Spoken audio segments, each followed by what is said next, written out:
Çfarë janë financat personale për shqiptarët? Jo gjithmonë ka qenë qartë. Dikur, financat ishin personale. Vetëm për babën. Dhe delja ishte monedha më e sigurt. Më pas kemi institucionin e parë financiar.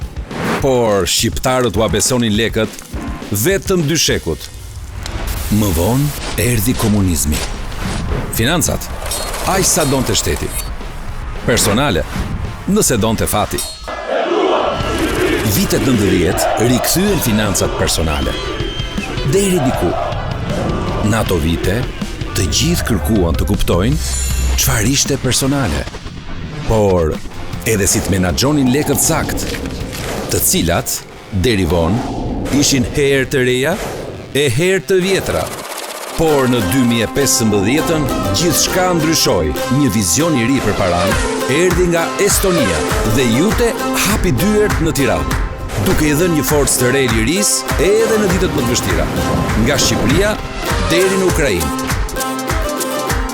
Përmes teknologjisë dhe inovacionit, shqiptarët lehtësuan jetën e tyre dhe bizneset shtuan klientët e kënaqur.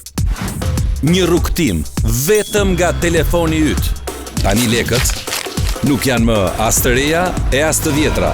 Tani janë digjitale, të sigurta dhe të shpejta. Sot financat janë me të vërtet të tuat.